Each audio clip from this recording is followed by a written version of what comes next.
ഇങ്ക ഇങ്ക അതൊന്നും ഞാൻ ശ്രദ്ധിച്ചിട്ടില്ല. പക്ഷെ വണ്ടി ലോഞ്ചിങ്ങിന്റെ ഒക്കെ കണ്ടിട്ടുണ്ടായിരുന്നു. അപ്പൊ മോൻ എന്നും പറയുമായിരുന്നു, അമ്മ അശ്വതി ആന്റി ഇതാ വണ്ടി ഇറക്കണേന്റെ ഇതൊക്കെ സ്റ്റാറ്റസ് ഇട്ടിരിക്കുന്നു എന്ന് പറയും. അപ്പൊ ഞാൻ പറഞ്ഞു ഒന്നുമില്ലെങ്കിൽ മോൻ ഇട്ടതായിരിക്കും, സഞ്ജയ് ഇട്ടതായിരിക്കും, അല്ലാന്നുണ്ടെങ്കിൽ പഞ്ചായത്തിന്റെ എന്തെങ്കിലും കാര്യമായിട്ട് ഇട്ടതായിരിക്കും എന്ന് ഞാൻ പറഞ്ഞ് ഞാൻ നോക്കാൻ പോയിട്ടുണ്ടായിരുന്നില്ല. എന്നും കണ്ടിന്യൂസ് ആയിട്ട് ഇങ്ങനെ ആള് ഈ ഒരു ബിസിനസ്സിൽ ജോയിൻ ചെയ്തത് ഞാൻ അറിഞ്ഞിട്ടുണ്ടായിരുന്നില്ല. അപ്പൊ അങ്ങനെ ഇരിക്കുന്ന സമയത്ത് ഒരു ദിവസം ഞങ്ങളുടെ കുടുംബശ്രീ ഞങ്ങൾ ഒരുമിച്ചായിരുന്നു. അപ്പൊ ആള് തൊട്ടടുത്തുള്ള ആളാണെങ്കിലും അന്ന് കുറച്ച് അകലെയാണ് ആൾ ഇരുന്നിട്ടുണ്ടായിരുന്നു. വീടിന്റെ റിപ്പയറും കാര്യങ്ങളൊക്കെ ആയിട്ട് ആളൊന്ന് കുറച്ചൊന്ന് മാറി താമസിച്ചിട്ടുണ്ടായിരുന്നു. അപ്പൊ ആ സമയത്താണ് അടുത്തില്ലാത്തത് കൊണ്ടായിരിക്കും ഞാൻ അറിയാതിരുന്നുണ്ടാവുക. പക്ഷെ കുറച്ച് അകലെ ആയതുകൊണ്ട് ഞാൻ സ്റ്റാറ്റസും ശ്രദ്ധിച്ചിട്ടുണ്ടായിരുന്നില്ല. പക്ഷെ ഞായറാഴ്ചകളിൽ ഞങ്ങൾ ഒരുമിച്ച് കൂടുമായിരുന്നു. അപ്പൊ കൂടുന്ന സമയത്ത് ഞങ്ങൾ 2-3 ആൾ ഇങ്ങനെ വരുന്ന സമയത്ത് കുടുംബശ്രീ ഒക്കെ കഴിഞ്ഞ് വരുന്ന സമയത്ത് ആളിന്ന് ഞങ്ങൾ കുറെ നേരം ഇങ്ങനെ വൈകുന്നേരം ഒരു 3 മണിക്കൊക്കെ 2 മണിക്കൊക്കെ വന്നു കഴിഞ്ഞാൽ ഒരു 4-4:30 വരെയൊക്കെ ഞങ്ങൾ ഒന്നിച്ച് കൂടി എന്നിട്ടാണ് പിരിയാറുള്ളൂ. അപ്പൊ ആളുടെ ഹസ്ബൻഡ് കൂട്ടിക്കൊണ്ടുപോകാൻ വരാന്ന് പറഞ്ഞിട്ടുണ്ടായിരുന്നു. അപ്പൊ ആളിനെ വെയിറ്റ് ചെയ്ത് നിൽക്കുന്ന സമയത്ത് ഞങ്ങൾ 2-3 ആൾ ഇങ്ങനെ വരികയായിരുന്നു. വരുന്ന സമയത്ത് എന്റെ കൂട്ടുകാരി ചോദിച്ചു, കൂട്ടുകാരി എന്താണ് അശ്വതി മാം ഇങ്ങനെ ഒരു സ്റ്റാറ്റസ് ഇട്ടിരിക്കുന്നത്, നിന്റെ സ്റ്റാറ്റസ് കാണാറുണ്ടല്ലോ, എന്താ ഇങ്ങനെ സ്റ്റാറ്റസ് ഇട്ടിരിക്കുന്നു ചോദിച്ചു. അന്ന് ഞാൻ ചോദിച്ചിട്ടില്ല. അപ്പൊ ചോദിച്ച സമയത്ത് പറഞ്ഞു, ബോബി ചെമ്മണ്ണുവിന്റെ നല്ലൊരു പ്രൊജക്റ്റ് ആണ്, നമുക്ക് ഇതിൽ കുറച്ച് സാധനങ്ങൾ എടുത്താൽ മതി, ജോയിൻ ചെയ്യാം. അപ്പൊ എത്ര വേണം ചോദിച്ചു. അപ്പൊ എത്ര രൂപ വേണം എന്ന് പറഞ്ഞ സമയത്ത് ആ ശരി പറഞ്ഞു, ഞാനത് വിട്ടു. പിന്നെ അപ്പൊ ഒന്നും അതിനെ പറ്റി ഒന്നും പറഞ്ഞില്ല. പിന്നെ അങ്ങനെ ഇരിക്കുന്ന സമയത്ത് ഞാൻ പിന്നെ അന്ന് വീട്ടിൽ വന്ന് പറഞ്ഞു, ഇങ്ങനെ അശ്വതി മാം ഇങ്ങനെ ഒരു ബിസിനസ് ജോയിൻ ചെയ്തിട്ടുണ്ട്, അത് നമ്മുടെ ബോബി ചെമ്മണ്ണൂരിന്റെ ആണ്. പക്ഷെ ബോബി ചെമ്മണ്ണൂർ ആരാണെന്നോ ജ്വല്ലറി ബോബി ചെമ്മണ്ണൂരിന്റെ ആണെന്നോ ഒന്നും അറിയില്ല എനിക്ക്. കാരണം ആളിനൊരു ഇതില് ഒരു ടിവിയിലൊരു ആരുടെ മൈക്ക് ഓൺ ആണ്, അതൊന്ന് ഓഫ് ആക്കൂട്ടോ. അപ്പൊ ടിവിയിൽ കണ്ടിട്ടുണ്ട് എന്നല്ലാണ്ട് എനിക്ക് അല്ലാണ്ട് ബോച്ചയെ പറ്റിയിട്ട് ഒന്നും അറിയില്ലായിരുന്നു. ബിസിനസ്സും അറിയില്ല, ബിസിനസ് ചെയ്ത് ആരും നമ്മുടെ ഫാമിലിയിൽ ഇല്ല, അങ്ങനെ ഒരു പരിചയവും ഇല്ല. ഒരു കടയിൽ പോയി സാധനം എടുത്തു കൊടുത്ത പരിചയം പോലും നമ്മുടെ ഫാമിലിയിൽ ആർക്കും ഇല്ല. അപ്പൊ അങ്ങനെ ഇരിക്കുന്ന ടൈമില് നമുക്കൊന്നും അറിയില്ല, ബോച്ച ആരാണെന്നോ ബിസിനസ് എന്താണെന്നോ ഒന്നും അറിഞ്ഞിട്ടല്ല ഞാൻ ഈ ബിസിനസ്സിലേക്ക് വന്നത്. പക്ഷെ അന്ന് അങ്ങനെ പറഞ്ഞു, ഇത്ര രൂപ വേണം പറഞ്ഞു. ഞാൻ വീട്ടിൽ വന്ന് പറഞ്ഞു, ഇങ്ങനെ അശ്വതി മാം ചെയ്യുന്നുണ്ട്, ഞാനും ചേർന്നോട്ടെ അതിൽ, ഞാൻ എന്തായാലും വീട്ടിൽ വെറുതെ ഇരിക്കല്ലേ, വെറുതെ ഇരുന്ന് ടൈം കളയാണ്, ഞാൻ ചെയ്തോട്ടെ ചോദിച്ച സമയത്ത് പറഞ്ഞു, അതിലൊന്നും പോയി പടണ്ട, അത് ചിലപ്പോൾ തട്ടിപ്പായിരിക്കും, അല്ലെങ്കിൽ അത് ഇന്ന് പൊട്ടും നാളെ പൊട്ടും എന്നൊക്കെ ഹസ്ബൻഡ് പറഞ്ഞു. ഓ ശരി ആയിക്കോട്ടെ, എന്തായാലും ആൾ അങ്ങനെയൊന്നും സമ്മതിക്കുന്ന ഒരു വ്യക്തിയല്ല. അപ്പൊ ഞാനത് ചോദിച്ചു. പിന്നെ ഒരു 5-6 മാസത്തോളം ഞാൻ ചോദിക്കാനായിട്ട് പോയില്ല. പിന്നെ ആ ടൈമിലൊക്കെ അശ്വതി മാമിന്റെ ഇൻകം പോസ്റ്റർ വരുന്നുണ്ട്, അതേമാതിരി ആളുടെ MC സെക്ഷൻ, അതൊന്നും നമുക്ക് അറിയില്ല അന്ന്. എന്നാലും ഡെയിലി പോസ്റ്ററുകൾ ഞാൻ ശ്രദ്ധിക്കാൻ തുടങ്ങിയ സമയത്ത് ആള് ശ്രദ്ധിച്ചാലും ഇല്ലെങ്കിലും എനിക്ക് പേഴ്സണലി അയച്ചു തരുമായിരുന്നു. പക്ഷെ അത് ഫോളോ അപ്പിന്റെ ഭാഗമാണെന്നുള്ളത് നമുക്ക് ഇതിൽ വന്നതിന് ശേഷമാണ് അറിഞ്ഞത്. അപ്പോൾ അയച്ചു തരുന്ന സമയത്ത് ഞാൻ അതൊക്കെ ഹസ്ബൻഡിനെ കൊണ്ട് കാണിച്ചു കൊടുക്കും. ഇതാണ്ട് ഇങ്ങനെ വരുമാനം കിട്ടിയ ഒരു പോസ്റ്ററാണ്, ആൾക്ക് നല്ല രീതിയിൽ വരുമാനം കിട്ടാൻ തുടങ്ങി, ഞാനും ചെയ്തോട്ടെ പറഞ്ഞപ്പോ ഞാൻ തരില്ല, എൻ്റെ അടുത്തില്ല, അത് ആ പൈസ ഉണ്ടെങ്കിൽ ഇപ്പൊ എന്തൊക്കെ കാര്യം ചെയ്യായിരുന്നു പറഞ്ഞു. അപ്പൊ അങ്ങനെ ഇരിക്കുന്ന സമയത്ത് വീണ്ടും ഇതേമാതിരി ഒരു 5000 ചില്ലറേന്റെ ഒരു ഇൻകം പോസ്റ്റർ വന്നു. അപ്പൊ ആള് ഇത് ചെയ്യാനായിട്ട് പുറത്തൊന്നും പോണതായിട്ടും പറഞ്ഞു കേട്ടിട്ടില്ല. അപ്പൊ ഞങ്ങൾ ഇടയ്ക്കൊന്ന് കോണ്ടാക്ട് ചെയ്യുന്ന സമയത്ത് ആൾ അങ്ങനെ വീട്ടില് പണി ചെയ്തോണ്ടിരിക്കുകയാണ്, അല്ലെങ്കിൽ വേറെ എന്തെങ്കിലുമൊക്കെ പറയും, വൈകുന്നേരമായ ട്യൂഷൻ എടുത്തുകൊണ്ടിരിക്കുക, അങ്ങനെയൊക്കെ പറയും. പക്ഷെ അപ്പോഴും ആള് പുറത്ത് പോകേണ്ട കാര്യമോ അല്ലെങ്കിൽ ഇത് ചെയ്യേണ്ട കാര്യമോ ഒന്നും പറഞ്ഞിട്ടില്ല. അപ്പൊ ഒന്നും ചെയ്യാണ്ട് ആൾക്ക് സ്റ്റാറ്റസ് ഇട്ടുകൊണ്ട് ഇത്രയും വരുമാനം കിട്ടുമോ എന്ന് ഞാൻ ചോദിച്ചു, അന്നത്തെ ബിസിനസ് എന്തായി, നല്ല രീതിയിൽ പറ്റുന്നുണ്ടോ, കുഴപ്പമില്ലല്ലോ, നല്ലതല്ലേ എന്ന് ചോദിച്ച സമയത്ത് ആള് പറഞ്ഞു, നല്ലതാടാ, നല്ല ബിസിനസ്സാണ്, നമുക്ക് വീട്ടിലിരുന്നുകൊണ്ട് നല്ലൊരു വരുമാനം ഉണ്ടാക്കാം, നിനക്ക് എന്തായാലും പറ്റും എന്ന് പറഞ്ഞു. പറ്റും പറഞ്ഞപ്പോ എനിക്ക് ഉറപ്പൊന്നും ഉണ്ടായിരുന്നില്ല. പക്ഷെ ആള് വന്നിട്ട് ആ പ്ലാൻ ബുക്കൊക്കെ വെച്ചിട്ട് എനിക്ക് പ്ലാൻ തന്ന സമയത്ത് ഒന്നും മനസ്സിലായില്ല. ആദ്യമൊന്നും യാതായാലും ഒരു കാര്യം മനസ്സിലായില്ല. പക്ഷെ 50,000 റൈഡർ ഫണ്ട്, 5 ലക്ഷത്തിന്റെ കാർ ഫണ്ട്, 50 ലക്ഷം ഹോം ഫണ്ട്, ഇതൊക്കെ എനിക്ക് ഓർമ്മ ഉണ്ടായിരുന്നു. അത് മാത്രമേ ഓർമ്മ ഉണ്ടായിരുന്നുള്ളൂ. സെയിൽസ് മാനേജർ എന്താണെന്നോ സെയിൽസ് മാനേജർ ആയിക്കഴിഞ്ഞ മറ്റേ മന്ത്ലി ബോണസ് കിട്ടുന്ന ഒന്നും അറിയണ്ടായിരുന്നില്ല. അപ്പോ ഞാൻ ഹസ്ബൻഡ് വൈകിട്ട് വന്നിട്ട്, അതായത് ചോദിക്കാണ്ട് ഒരു കാര്യം ഞാൻ ചെയ്യില്ല. ഒരു ചെറിയ ഒരു 10 രൂപ പൈസ 10 രൂപ ചെലവാക്കുകയാണെങ്കിൽ അത് ഞാൻ ചോദിച്ച് സമ്മതം മേടിച്ച് ചെയ്യുന്ന ഒരു വ്യക്തിയായിരുന്നു. നമുക്ക് വരുമാനമൊന്നും പ്രത്യേകിച്ച് ഇല്ല, ഉണ്ടെങ്കിൽ തന്നെ അത് ചെറിയ രീതിയിൽ നമ്മുടെ ആവശ്യങ്ങൾക്ക് ചെലവാക്കുക എന്നല്ലാണ്ട്, ആള് തന്ന പൈസക്ക് ഞാൻ ആളോട് ചോദിച്ചിട്ടല്ലാണ്ട് ഞാൻ 10 രൂപ ചെലവാക്കില്ല. അപ്പൊ അങ്ങനെയുള്ള ഒരു വ്യക്തി, ഞാൻ വൈകുന്നേരം വർക്ക് കഴിഞ്ഞ് വന്നപ്പോൾ ഞാൻ പറഞ്ഞു ഇങ്ങനെ വന്നിട്ടുണ്ടായിരുന്നു, അതിൽ ബുക്കൊക്കെ വെച്ചിട്ട് എനിക്ക് അതിന്റെ കാര്യങ്ങളൊക്കെ പറഞ്ഞു തന്നു, നല്ലതാ തോന്നുന്നു, ഞാൻ ചെയ്തോട്ടെ ചോദിച്ചു. അപ്പൊ പറഞ്ഞു എൻ്റെ അടുത്ത് പൈസ ഇല്ല, ഞാൻ തരില്ല, കാരണം നിനക്ക് പറ്റുകയാണെങ്കിൽ നീ ചെയ്തോ, പക്ഷെ പിന്നീട് ഒരു കംപ്ലൈന്റ് ആയിട്ട് എൻ്റെ അടുത്ത് വരരുത്, ഞാൻ അതിന് പരിഹരിക്കാൻ ഞാൻ നിൽക്കില്ല എന്ന് പറഞ്ഞു. ഓക്കെ ശരി, അത് പറഞ്ഞ എന്തായാലും ചോദിച്ചിട്ട് എനിക്ക് സമ്മതത്തോടെ എനിക്ക് ചെയ്യാൻ പറ്റില്ല എന്ന് ഉറപ്പായപ്പോൾ ഞാൻ കുടുംബശ്രീയിൽ ചെറിയ ഞാൻ പറഞ്ഞല്ലോ ചെറിയ വർക്കുകൾ ചെയ്തിട്ട് കുറച്ച് പൈസ എൻ്റെ കയ്യിൽ ഉണ്ടായിരുന്നു. ഞാൻ സ്റ്റോക്ക് ചെയ്ത് വെക്കുന്ന ഒരു വ്യക്തിയായിരുന്നു. അതായത് ഒരുപാട് ആർഭാട ചെലവൊന്നുമില്ല. അതായത് എല്ലാ കാര്യങ്ങളും ഹസ്ബൻഡ് ചെയ്തു തരും. നമുക്ക് വീട്ടാവശ്യങ്ങളായിക്കോട്ടെ, അല്ലെങ്കിൽ നമുക്കുള്ള ഡ്രസ്സോ അങ്ങനെ എന്തോ ആയിക്കോട്ടെ, നല്ല ഡ്രസ്സ് കണ്ടാൽ അതൊക്കെ എടുത്തു കൊടുന്ന് തരും. അപ്പൊ അങ്ങനെയുള്ള ഒരു ആവശ്യം ഹോസ്പിറ്റൽ ചെലവ് വന്നാൽ അതും ഹസ്ബൻഡ് നോക്കും. പിന്നെ നമുക്ക് നമ്മുടെ കിട്ടുന്ന പൈസ നമുക്ക് ചെലവാക്കേണ്ട ആവശ്യമില്ലല്ലോ.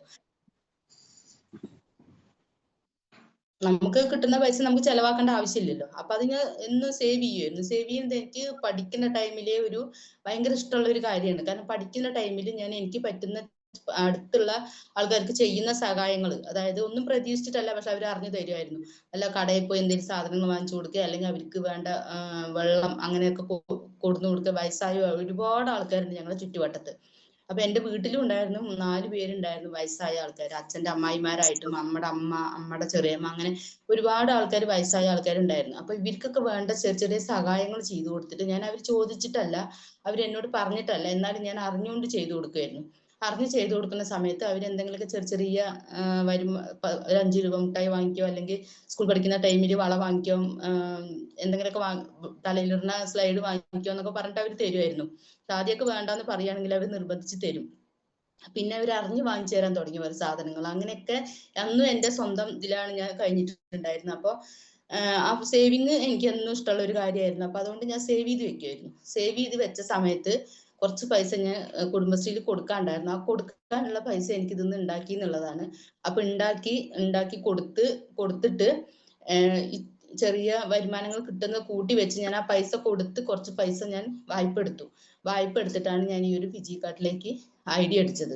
അപ്പൊ എന്തിനു വേണ്ടിയിട്ടാണോ, ഞാനിപ്പോ ആദ്യം ഇതേപോലെ നമുക്ക് പറയില്ലേ, നമുക്ക് പാൻ കാർഡ് വേണം, അതേമാതിരി ഗൂഗിൾ പേ വേണം എന്നൊക്കെ പറയുന്ന ടൈമിൽ ഞാൻ ഒരിക്കലും അതിനൊന്നും വില്ലിങ് ആയിട്ടുണ്ടായിരുന്നില്ല. ഏട്ടന്റെ കൂട്ടുകാരൻ വന്നിട്ട് പറഞ്ഞിട്ടുണ്ടായിരുന്നു, വൈഫിന് നിങ്ങൾക്ക് പാൻ കാർഡ് വേണം കേട്ടോ, അത്യാവശ്യമാണ് പാൻ കാർഡ് പറഞ്ഞിട്ടുണ്ടായിരുന്നു. അപ്പൊ ഞാൻ പറഞ്ഞു എന്തിന് പാൻ കാർഡ് എടുക്കേണ്ട ആവശ്യമൊന്നുമില്ല, നമുക്കൊന്നും പാൻ കാർഡിന്റെ ആവശ്യമില്ലല്ലോ, കാരണം നമ്മൾ വീട്ടിലിരിക്കുന്ന വ്യക്തികൾക്ക് എന്തിനാണ് പാൻ കാർഡ് എന്നൊക്കെ പറഞ്ഞ് ഞാൻ ഒരുപാട് കളിയാക്കിയിട്ടുണ്ട്. അങ്ങനെയൊക്കെ ചെയ്ത അവസ്ഥക്ക് അപ്പൊ എന്തിനെന്ന് അറിയില്ല, എന്താവശ്യത്തിനാന്ന് അറിയില്ല, പെട്ടെന്ന് കണ്ടു എനിക്ക് പാൻ കാർഡ് വേണമെന്ന് പറഞ്ഞിട്ട് പാൻ കാർഡിന് അപേക്ഷ കൊടുത്തു. പാൻ കാർഡ് വന്നു. അപ്പൊ എനിക്കായിട്ട് പറഞ്ഞു വെച്ചിട്ടുള്ള ഒരു ബിസിനസ് പോലെ എനിക്ക് തോന്നി. കാരണം പെട്ടെന്ന് എനിക്ക് ആ പൈസ അത്രയും അറേഞ്ച് ചെയ്ത് എന്റെ കയ്യിൽ ഉണ്ടാവുക, അത് തിരിച്ചടച്ച് കുറച്ച് വായ്പ എടുക്കാൻ, അതിന് ആ സമയത്തേക്ക് വായ്പ എടുത്ത പൈസ പകുതി മുക്കാലും അടച്ചു വീട്ടുക, അങ്ങനെയൊക്കെയുള്ളൊരു സാഹചര്യം ഒത്തു വന്ന സമയത്ത് എനിക്കായിട്ടുള്ള ഒരു ബിസിനസ് ആയിട്ട് എനിക്ക് തോന്നി. അപ്പൊ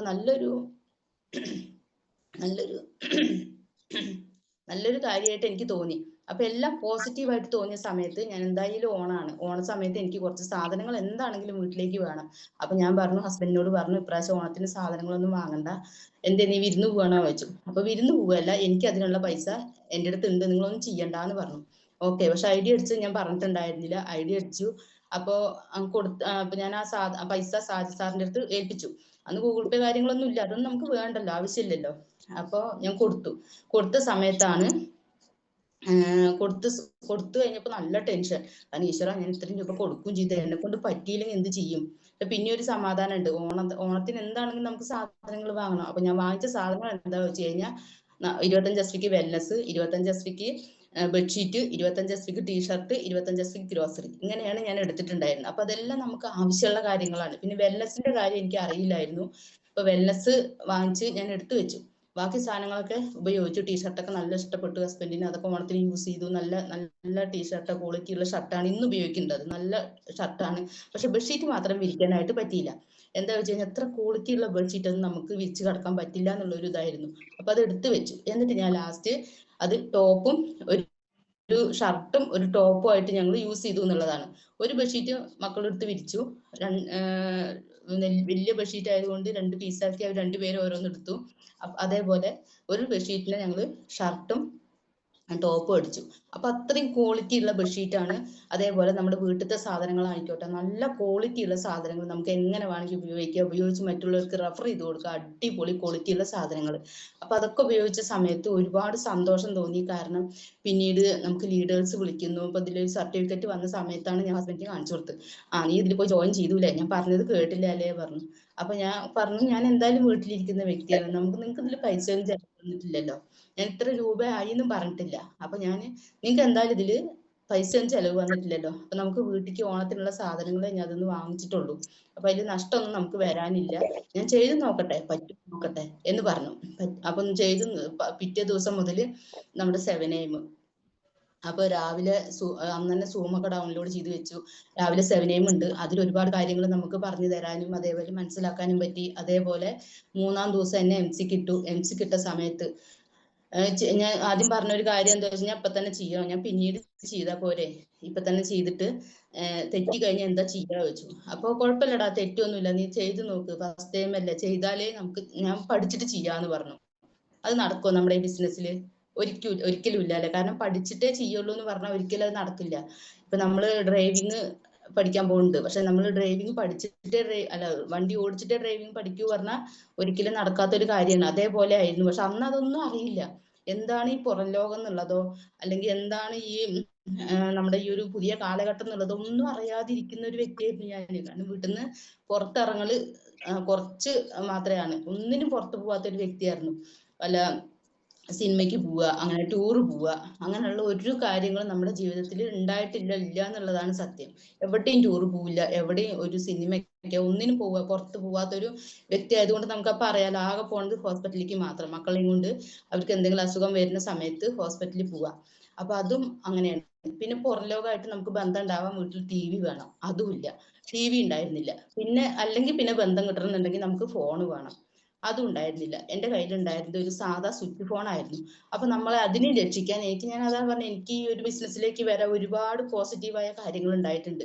ഇപ്പൊ കൊറോണ നമുക്ക് ഒരുപാട് സങ്കടവും ഒക്കെ തന്നിട്ടുണ്ടെന്നുണ്ടെങ്കിലും, ബുദ്ധിമുട്ടും സങ്കടവും ഒക്കെ തന്നിട്ടുണ്ടെങ്കിലും എനിക്കത് നല്ല കാര്യമായിട്ടാണ് തോന്നിയത്. കാരണം ആ കൊറോണ വന്നതുകൊണ്ടും ഓൺലൈൻ ക്ലാസ് വന്നതുകൊണ്ടും മാത്രമാണ് എനിക്കൊരു സ്മാർട്ട് ഫോൺ കിട്ടിയിട്ടുള്ളത്.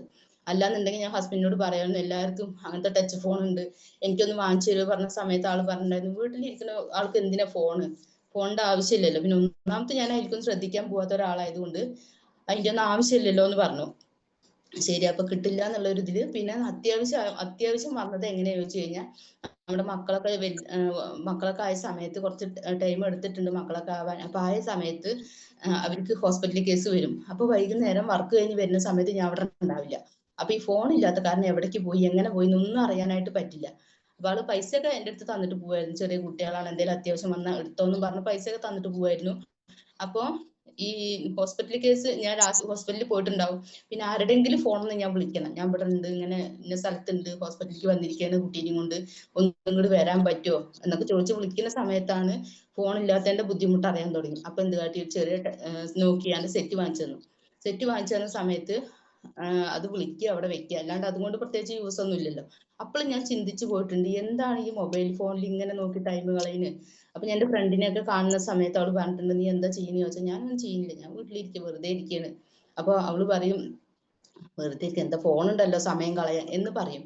അപ്പൊ ഞാനും വിചാരിച്ചു, ഈ ഫോൺ ഉണ്ടെങ്കിൽ എങ്ങനെ സമയം പോവുക എന്നുള്ളൊരു മൈൻഡ് ഞാൻ ഇങ്ങനെ ആലോചിച്ചിട്ടുണ്ട്. എന്തുകൊണ്ടാണ് ഈ ഫോൺ ഉണ്ടല്ലോ സമയം പോവാന്നുള്ളത് പറഞ്ഞെന്ന് വിചാരിച്ചിട്ടുണ്ട്. പിന്നെ സിനിമ കണ്ടു, പിന്നെ TV കണ്ടിട്ട്, പിന്നെ TV കണ്ട് നമുക്ക് എങ്ങനെ സമയം കളയാനായിട്ട് പറ്റും? എത്ര നമ്മൾ TV കാണും? ഒരു സിനിമ ഫുള്ളായിട്ട് ഇരുന്ന് കാണാൻ ക്ഷമയില്ലാത്ത ഒരാളായിരുന്നു ഞാൻ. കാരണം ഇടയിൽ പരസ്യം വന്നാൽ നീച്ചു പോകും, അല്ലെ കാണില്ല, മിക്കവാറും ഒരു സിനിമ ഫുള്ളായിട്ട് കാണില്ല. എന്നാൽ ഇപ്പോഴാണ് കുറച്ചൊക്കെ അതിനൊക്കെ ഇൻട്രസ്റ്റും കാര്യങ്ങളൊക്കെ വന്നിരിക്കുന്നത്. അപ്പൊ അങ്ങനെയുള്ള ടൈമില് കൊറോണ വന്നപ്പോൾ നമുക്ക് ഈ സാധാ സ്വിച്ച് ഫോൺ പറ്റാണ്ടായി. അപ്പൊ ടീച്ചർ പറഞ്ഞു, സ്കൂളിൽ നിന്ന് സ്മാർട്ട് ഫോൺ വേണം, നമുക്ക് ഓൺലൈൻ ക്ലാസ് ആണ്, കുട്ടികൾക്ക് പഠിക്കാൻ 2 കുട്ടികൾ പഠിക്കുന്നുണ്ട്, അപ്പൊ 2 ഫോൺ വേണം പറഞ്ഞു. അപ്പൊ ഹസ്ബൻഡ് പറഞ്ഞു, ഒന്ന് സ്കൂളിൽ നിന്ന് തരാം, അടവായിട്ട് കൊടുത്താൽ മതി പറഞ്ഞു. അപ്പൊ ഹസ്ബൻഡ് പറഞ്ഞു, വേണ്ട, ഞാൻ വാങ്ങിച്ചു തരാം, നീ അടവിനൊന്നും എടുക്കണ്ട, അത് പിന്നീട് റിസ്ക് ആവും, ഞാൻ മേടിച്ചു തരാൻ പറഞ്ഞു. അങ്ങനെ എനിക്കൊരു അങ്ങനെ എനിക്കൊരു ടച്ച് ഫോൺ വാങ്ങിച്ചു തന്നു. വാങ്ങിച്ചെന്ന സമയത്ത് അതിൽ എങ്ങനെ ഒരു കോള് വന്നെടുക്കാൻ അറിയില്ല, ആരെങ്കിലും ഇവിടെ മെസ്സേജ് അയച്ചാൽ റിപ്ലൈ കൊടുക്കാൻ അറിയില്ല. കാരണം ഈ ഫോണായിട്ട് യാതൊരു ടച്ചും ഇല്ല, ഒരു ബന്ധവും. അപ്പൊ എന്റെ വീട്ടിൽ ആകെ ഉള്ളത് എന്റെ അനിയനാണ്. എന്റെ അനിയന് ഒരു ഫോണുള്ളൂ. പിന്നെ ആൺകുട്ടികളുടെ ഫോൺ നമുക്കൊന്നും തരില്ലല്ലോ. അപ്പൊ ആകെ അവനെ ഒരു ഫോണുള്ളൂ. നമുക്കാർക്കും വേറെ ആർക്കും ഫോണില്ല, ഇവിടെ ആർക്കും ഇല്ല. ATM അവർക്കൊക്കെ ഉണ്ട്, പക്ഷെ വീട്ടിൽ ഞാൻ ഇരിക്കുന്ന തറവാട്ടിൽ ആർക്കും ഇല്ല. അപ്പൊ അങ്ങനെയൊക്കെയുള്ള സമയത്ത് നമുക്കത് കാണാനുള്ള ഒരു ഇടയും കൂടി ഉണ്ടായിട്ടില്ല. അപ്പൊ അത് കിട്ടിയ സമയത്ത് സത്യം പറഞ്ഞാൽ കൊരങ്ങന്റെ കയ്യിൽ പൂമാല കിട്ടിയ അവസ്ഥയായിരുന്നു. അവിടെ ഞെക്കിയിട്ടും ഇവിടെ ഞെക്കിയിട്ടും കോള് പോയിട്ടും അത് ഓഫാക്കാൻ അറിയാണ്ടും ഒക്കെ അങ്ങനെ ഒരുപാട് ബുദ്ധിമുട്ടിയിട്ടുണ്ട്. അവരുടെ അടുത്തേക്ക് ഇവരുടെ അടുത്തേക്ക് ഓടിയിട്ടും. അതേമാതിരി നമുക്ക് സ്കൂളിലേക്ക് ടീച്ചർക്ക് അയച്ചു കൊടുക്കേണ്ട കാര്യങ്ങൾ വരുന്ന സമയത്ത് ഫോട്ടോ എടുക്കും, പക്ഷെ അത് അയച്ചു കൊടുക്കാൻ അറിയില്ല, എങ്ങനെ അയക്കാന്ന് അറിയില്ല. കുറെ ഗ്രൂപ്പിലേക്ക് ഇടും, കുറെ ടീച്ചർക്ക് സെൻഡ് ചെയ്യും. ലാസ്റ്റ് ടീച്ചർ വിളിച്ചു, ഇങ്ങനെ ചെയ്യരുത് കേട്ടോ, മറ്റേ എനിക്കായിട്ട് പേഴ്സണലി അയക്കണ്ട, ഗ്രൂപ്പിൽ ഇട്ടാൽ മതി പറഞ്ഞു. അപ്പൊ ശരി. അപ്പൊ പിന്നെ അങ്ങനെ പുറത്തൊരാളോട് ചോദിച്ചു, എന്റെ കൂട്ടുകാരോട് തന്നെ ചോദിച്ച് കാര്യങ്ങളൊക്കെ പഠിച്ച് മനസ്സിലാക്കി വൈകുന്നേരം നേരത്തെ പണിയൊക്കെ ഒരുങ്ങി രണ്ടുപേരും കൂടി ഒരു ഭാഗത്ത് ഇരുന്ന് ഇതിന്റെ കാര്യങ്ങളൊക്കെ കുറച്ചൊക്കെ അവള് പറഞ്ഞു തന്നു. അങ്ങനെയാണ് ഞാൻ ഈ സ്മാർട്ട് ഫോൺ ഉപയോഗിച്ച് തുടങ്ങിയ സമയത്ത് അതും എനിക്ക് അനുകൂലമായിട്ട് വന്നു. അപ്പൊ എന്തിനും എതിനും എനിക്ക് രക്ഷപ്പെടാൻ പറ്റുന്ന ഒരു അവസരം നമ്മൾ ചെറുപ്പം മുതലേ പ്രാർത്ഥിക്കും. ഞാൻ നല്ല ഈശ്വര വിശ്വാസിയാണ്, എനിക്ക് ഭയങ്കര വിശ്വാസമാണ് എല്ലാ കാര്യത്തിലും. അപ്പോ അങ്ങനെയുള്ള ഒരാളായതുകൊണ്ട് നമ്മൾ ചെറുപ്പം മുതലേ പ്രാർത്ഥിക്കും. ചെറുപ്പം മുതലേ ഒരുപാട് നല്ല സാമ്പത്തികമുള്ള വീട്ടിലത്തെ നല്ല സാധാരണ കൂലിപ്പണിക്കാരന്റെ അച്ഛനും അമ്മയാണ് കൂലിപ്പണിക്കാര്. എനിക്ക് 4 ആങ്ങളമാരാണ്. അപ്പോ അങ്ങനെയൊക്കെയുള്ള ഒരു സിറ്റുവേഷനിൽ ചേച്ചിയുണ്ട്, ചേച്ചിയുടെ കല്യാണം കഴിഞ്ഞു പോയി. അപ്പൊ അങ്ങനെയൊക്കെയുള്ള ഒരു സിറ്റുവേഷനിൽ വളർന്ന ഒരു വ്യക്തി ആയതുകൊണ്ട് നമുക്ക് സാമ്പത്തികം ഇല്ല. അപ്പോ നമുക്ക് സാധാരണക്കാരായിട്ട് കഴിഞ്ഞൊരു വ്യക്തിയായിരുന്നു. അപ്പൊ ആ ഒരു അവസ്ഥയിൽ നമുക്ക് ഒരിക്കലും വലിയ രീതിയിൽ ചിന്തിക്കാനോ ഒന്നും പറ്റുന്നുണ്ടായിരുന്നില്ല. അപ്പൊ അങ്ങനെ ഇരിക്കുമ്പോഴാണ് എന്റെ സ്മാർട്ട് ഫോൺ വന്ന് ഞാൻ അതിന്റെ കാര്യങ്ങളൊക്കെ പഠിച്ചെടുത്ത് നോക്കുമ്പോ ആ സമയത്ത് ആണ് നമുക്ക് ഈ ഒരു ബിസിനസ് അവസരം കിട്ടിയത്. അപ്പൊ ജോയിൻ ചെയ്തു. സർട്ടിഫിക്കറ്റ് ഫസ്റ്റ് ആയിട്ട് ഞാൻ എന്റെ ഫോട്ടോ ഞാൻ വന്നത് സ്റ്റാറ്റസ് വെച്ചതും അതുവരെ ഞാൻ ഒരു സ്റ്റാറ്റസും വെക്കില്ലായിരുന്നു. കുട്ടിയുടെ എന്തോ ബർത്ത്ഡേക്ക് എന്തോ അവള് എടുത്ത് വെച്ചതാണ്, അല്ലാണ്ട് ഞാനത് വെച്ചിട്ടുണ്ടായിരുന്നില്ല. എങ്ങനെ സ്റ്റാറ്റസ് വെക്കാന്ന് പോലും എനിക്ക് അറിയുന്നുണ്ടായിരുന്നില്ല. അപ്പോൾ ആദ്യമായിട്ട് എന്റെ ഫോണിലേക്ക് വന്നത് ഒരു സർട്ടിഫിക്കറ്റ് ആണ്, എന്റെ ഫോട്ടോ. അതുവരെ ഞാനൊരു ഫോട്ടോ എടുക്കുന്നുണ്ടായിരുന്നില്ല. സത്യം പറഞ്ഞാൽ എന്റെ ടാഗിലുള്ള ഫോട്ടോ ഒക്കെ കണ്ടു കഴിഞ്ഞാൽ, എന്റെ സർട്ടിഫിക്കറ്റിലുള്ള ഫോട്ടോ ഒക്കെ കണ്ടു കഴിഞ്ഞാൽ ഹസ്ബൻഡ് പറയായിരുന്നു ആദിവാസിയാണ് പറയായിരുന്നു. അപ്പൊ ആ രീതിയിലായിരുന്നു എന്റെ സർട്ടിഫിക്കറ്റിലെ ഫോട്ടോ, അങ്ങനെയൊക്കെ ഉണ്ടായിരുന്നു. അപ്പൊ അതൊക്കെ അങ്ങനെയൊക്കെ ആയിരുന്ന ഒരു വ്യക്തി ഈ തരത്തിൽ മാറാൻ പറ്റിയിട്ടുണ്ടെങ്കിൽ നമ്മുടെ ബിസിനസിന്റെ പവർ തന്നെയാണ്. പിന്നെ അത് പഠിക്കാൻ ശ്രമിച്ചു, അതേമാതിരി MC ചെയ്തു. നല്ല രീതിയിൽ എനിക്ക് നല്ല രീതിയിൽ MC ചെയ്തു എന്നുള്ള അപ്രിസിയേഷൻ കിട്ടി. ഇതൊന്നും നമുക്ക് എവിടെ നിന്ന് കിട്ടാത്ത ഒരു കാര്യമാണ്. അതേപോലെ തന്നെ ഞാൻ പറഞ്ഞിട്ടുണ്ടായിരുന്നു നമുക്ക് ഫോൺ ഉപയോഗിക്കുന്നതിന്റെ കാര്യം. പിന്നെ നമുക്ക് അറിയാത്ത കാര്യങ്ങൾ, നമുക്ക് വർക്ക്ഷോപ്പ് കാര്യങ്ങൾ അങ്ങനെയൊക്കെ നമുക്ക് ഇതിന്ന് കിട്ടുന്നുണ്ട്. പിന്നെ ലീഡേഴ്സ് വിളിക്കും, അവർ ഒരുപാട് കാര്യങ്ങൾ പറഞ്ഞു തരും. പിന്നെ ഒന്നാണ് നമ്മൾ ഈ പൊട്ടക്കിണറ്റിൽ കിടക്കുന്ന തവളയുടെ ഒരു അവസ്ഥയായിരുന്നു. ഒന്നും അറിയില്ലായിരുന്നു, ഒരു പുറം ലോകവും യാതൊരു ബന്ധവും ഇല്ലാത്ത ഒരാൾക്ക് കുറെ അറിവുകൾ പറഞ്ഞു തരാൻ ലീഡേഴ്സ് വിളിക്കുന്നു, അവര് സംസാരിക്കുന്നു. നമ്മൾ ജോയിൻ ചെയ്ത പിറ്റേ ദിവസം മുതൽ ഒരുപാട് ലീഡേഴ്സ് നമുക്ക് വിളിച്ച് നമുക്ക് വേണ്ട കാര്യങ്ങൾ പറഞ്ഞു തരുന്നു. അതേമാതിരി അറിവും തിരിച്ചറിവും കിട്ടുന്നു ഈ ഒരു ബിസിനസ്സിന്ന്. അങ്ങനെ ഒരുപാട് കാര്യങ്ങൾ കിട്ടുന്ന ഒരു ബിസിനസ്സാണ് ഈ ഒരു ഫിജിക്കാർട്ട് എന്നുള്ളത്. നമുക്കത് പല രീതിയിൽ തെളിയിച്ചു തരാൻ ലീഡേഴ്സ് ഉണ്ട്. പിന്നെ നമുക്ക് ബിസിനസ് പഠിക്കാനല്ലേ. അപ്പൊ ബിസിനസ് പഠിക്കാൻ നമുക്ക് അതിന് ഒരുപാട് അവസരങ്ങളുണ്ട്. കാരണം നമുക്ക് BOP കാര്യങ്ങൾ വരുന്നുണ്ട്. അപ്പൊ പലരും നമ്മൾ ഈ ഒരു ബിസിനസ്സിൽ വന്ന്, പക്ഷെ ഞാൻ ഈ ഒരു ബിസിനസ്സിൽ വന്ന് ഒരുപാട് ആൾക്കാരുടെ ഈ ഒരു അവസരം പറഞ്ഞു കൊടുത്തിട്ടുണ്ട്. പക്ഷെ നമുക്ക് പറയില്ല, നമ്മൾ ഈ ഒരു ബിസിനസ്സിൽ വന്നതിന് ശേഷം എന്നോട് ചോദിക്കാണ്ട് എന്നോട് പറയാണ്ട് ലിസ്റ്റ് ഇടാണ്ട് നമുക്ക് മറ്റുള്ളവർക്ക് പ്ലാൻ കൊടുക്കരുത് എന്ന് നമ്മുടെ ലീഡേഴ്സ് പറയും. പക്ഷെ നമ്മൾ എന്താ ചെയ്യുക, വന്ന ഉടനെ നമുക്കൊരു ബിസിനസ് കിട്ടിയിട്ടുണ്ട്, ഈ ഒരു അവസരം നമുക്ക് കുറച്ച് പേരെടുത്ത് കൊടുക്കണം, മറ്റുള്ളവർക്ക് റെഫർ ചെയ്യാണ് നമ്മുടെ ഈ ഒരു ബിസിനസിന്റെ രീതി എന്നറിയാം. അപ്പൊ നമ്മൾ അതിന് വേണ്ടിയിട്ട് മറ്റുള്ളവരിലേക്ക് ഈ ഒരു ബിസിനസ് അവസരം പറഞ്ഞു കൊടുക്കും അല്ലെ. അപ്പൊ പറഞ്ഞു കൊടുക്കുന്ന സമയത്ത് നമ്മളത് പറഞ്ഞു കൊടുക്കുന്ന ഭാഗത്ത് തെറ്റുണ്ടാവും. നമ്മൾ പറഞ്ഞു കൊടുക്കുന്ന കാര്യങ്ങൾ അവർക്ക് മനസ്സിലാക്കാൻ പറ്റില്ല. അപ്പൊ അങ്ങനെയൊക്കെ ഉള്ളതിന്റെ പേരിൽ കുറെ ആൾക്കാർ ഇന്നും മാറി നിൽക്കുന്നുണ്ട് എന്നുള്ളതാണ്. പക്ഷെ ഇപ്പൊ അവര് നമ്മൾ നോക്കി കാണാൻ തുടങ്ങി. കാരണം അന്ന് മുതൽ ഇന്ന് വരെ ഞാൻ ഈ ഒരു ബിസിനസ്സിൽ വന്ന് 7A മുടക്കിയിട്ടില്ല. അതേമാതിരി ഒരു BOP ഡിജിറ്റൽ ആയിക്കോട്ടെ ഫിസിക്കലി ഒന്ന് രണ്ടെണ്ണം 2-3 മുടക്കിയിട്ടുണ്ടെങ്കിലും ഡിജിറ്റലി എല്ലാ BOPകളും DPP ഉണ്ട്, MPP ഉണ്ട്. നമുക്ക് ഒരുപാട് കാര്യങ്ങൾ ഇപ്പൊ റീസെന്റ് വന്നിട്ടുണ്ട്. അതെല്ലാം കൃത്യമായിട്ട് അറ്റൻഡ് ചെയ്യുന്നതുകൊണ്ട് എനിക്ക് പ്ലാൻ നന്നായിട്ട് പഠിക്കാനായിട്ട് പറ്റി. പ്ലാൻ പഠിച്ചു. പിന്നെ കണ്ടിന്യൂസ് ആയിട്ട് സ്റ്റാറ്റസ് അപ്പൊ നമുക്ക് സ്റ്റാറ്റസിൽ വലിയൊരു പ്രാധാന്യമുണ്ട്. അപ്പൊ നമ്മൾ പറയില്ല ജോയിൻ ചെയ്ത വ്യക്തികളോട്, അപ്പൊ അവർ പറയും നമ്മൾ അടുത്തുള്ളവരൊക്കെ നെഗറ്റീവ് ആണ്, അപ്പൊ സ്റ്റാറ്റസ് ഇട്ട് കഴിഞ്ഞാൽ ഒരുപാട് നെഗറ്റീവ് വരും. നെഗറ്റീവ് വരണം, എന്നോട് ഒരുപാട് ആൾക്കാർ നെഗറ്റീവ് പറഞ്ഞിട്ടുണ്ട്. അതായത് ഞങ്ങൾ ഇവിടെ 3-4 പേരാണ് ഒരുമിച്ച് ഐ ഡി അടിച്ചിരിക്കുന്നത്, 4-5 ആൾ ഒരുമിച്ച് ഐ ഡി അടിച്ചിട്ടുണ്ട് ചുറ്റുവട്ടത്ത്. അപ്പൊ ഐ ഡി അടിച്ച സമയത്ത് ഈ 3 പേർക്കും നല്ല വിദ്യാഭ്യാസമുള്ള കൂട്ടത്തിലായിരുന്നു. അപ്പൊ എന്നോട് പറഞ്ഞിട്ടുണ്ട്, ഒന്ന് പിന്നെ കുറച്ച് അകലെയാണ്, എന്റെ പാർട്ട്ണർ അനിത പറയും, ആള് കുറച്ച് ദൂരെയാണ്. അപ്പൊ ഞങ്ങള് 4 പേരും ഒരു ചുറ്റുവട്ടത്തുള്ള ആൾക്കാരാണ്. അപ്പൊ പറഞ്ഞ അവര് 3 പേർക്ക് നല്ല വിദ്യാഭ്യാസം ഉണ്ട്, അവർക്ക് നല്ല അറിവുണ്ട്, അവർ PSC കാര്യങ്ങളൊക്കെ പഠിച്ചിട്ടുണ്ട്. അപ്പൊ അതൊക്കെ ചെയ്ത ഒരു വ്യക്തികളാണ്. നീ എന്ത് കണ്ടിട്ടാണ് അതുകൊണ്ട് ജോയിൻ ചെയ്തത്, നിന്റെ പൈസ പോയില്ലേ ചോദിച്ചു.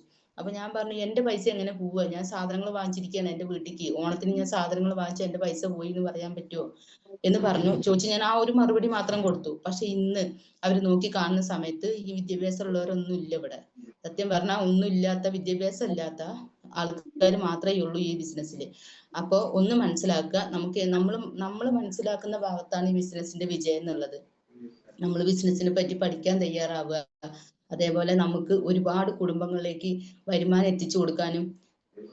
ഒന്നാണ് കേട്ടോ, ID കട്ടാവാറായിട്ടുണ്ട്. കട്ടായി കഴിഞ്ഞാൽ ഒന്ന് റീജോയിൻ ചെയ്യുക, ആ ലിങ്കിൽ തന്നെ ഒന്ന് കയറിയാൽ മതി. അപ്പൊ നമുക്ക് നമ്മളെ പോലെ കഷ്ടപ്പാടും ബുദ്ധിമുട്ടും അനുഭവിക്കുന്ന ഒരുപാട് പേരുണ്ട്, അവരിലേക്ക് ഈ ഒരു ബിസിനസ് എത്തിച്ചു കൊടുക്കുക. അപ്പൊ നമുക്ക് ഒന്നാണ് ചിന്തിക്കുക, നമ്മൾ വരുമാനമായിട്ട് നമുക്ക് ഒരിക്കലും അവർക്ക് കൊടുക്കാൻ പറ്റില്ല അല്ലെ. അപ്പൊ നമുക്ക് ഒരു വീട്ടിൽ 5 പേരുണ്ടെങ്കിൽ 5 പേരും പണിയെടുത്താലും ജീവിക്കാൻ പറ്റാത്ത കാലത്താണ് നമ്മൾ കഴിയുന്നത്.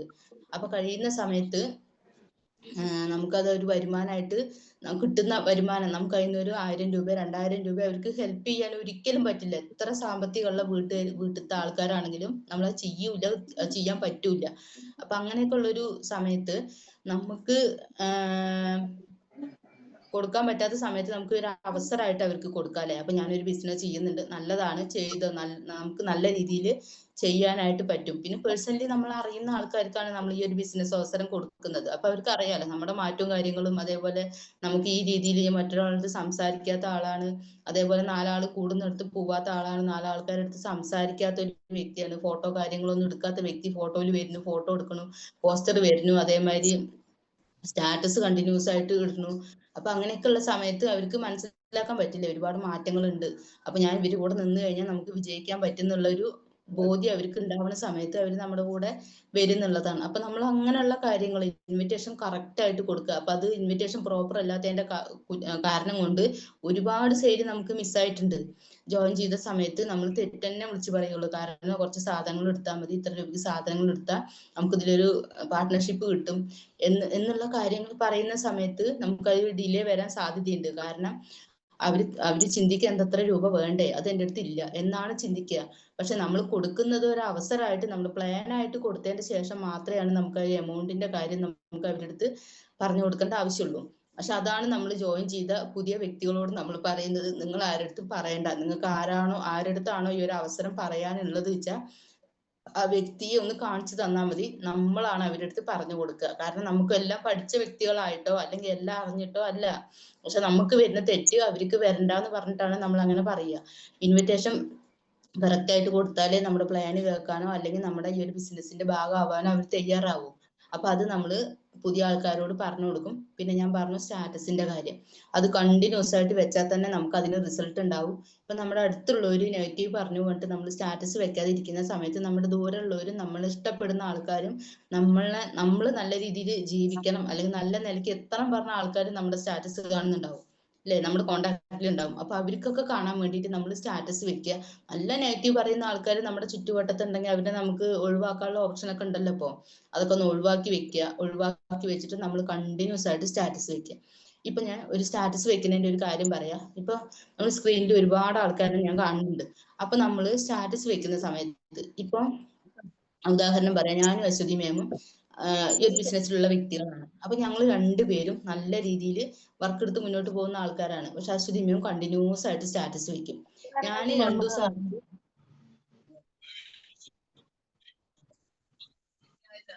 ആരെ മൈക്ക് ഓൺ ആയിട്ടുണ്ടെന്ന് ഓഫ് ആക്കും. കണ്ടിന്യൂസ് ആയിട്ട് സ്റ്റാറ്റസ് വെക്കും. ഞാനാണ് ഇന്ന് വെച്ചാൽ പിന്നെ 4 ദിവസത്തിന് വെക്കില്ല, പിന്നെ 10 ദിവസം കഴിഞ്ഞിട്ട് ഞാൻ സ്റ്റാറ്റസ് വെക്കുള്ളൂ. അങ്ങനെ വെച്ച് കഴിഞ്ഞാൽ ഞങ്ങൾ രണ്ടുപേരും അടുത്തടുത്തുള്ള വ്യക്തികളാണ്. ഞങ്ങൾക്ക് രണ്ടുപേർക്കും അറിയുന്ന ഒരു വ്യക്തിക്ക് പ്ലാൻ കൊടുത്തു. പ്ലാൻ കൊടുത്ത വ്യക്തി അവര് നോക്കിക്കാണാൻ ആരെയും, നമ്മൾ പ്ലാൻ കൊടുത്ത ഉടനെ വന്നതല്ല, ഞാൻ 6 മാസം ഡിലേ ആയിട്ട് വന്നതാണ്. പക്ഷെ അതിന് എനിക്ക് നഷ്ടം 1 ലക്ഷം രൂപയാണ്. സത്യം പറയാലോ, 1 ലക്ഷം രൂപയാണ് എനിക്ക് ആ ഒരു 6 മാസം കൊണ്ട് എനിക്ക് നഷ്ടപ്പെട്ടത്. പക്ഷെ അത് ഇതിൽ വന്നതിന് ശേഷമാണ് അത് അറിയുള്ളൂ. അതുവരെ പേടിയും കാര്യങ്ങളും കാരണം നമ്മൾ അതിലേക്ക് കൂടുതൽ ശ്രദ്ധിക്കില്ല എന്നുള്ളതാണ്.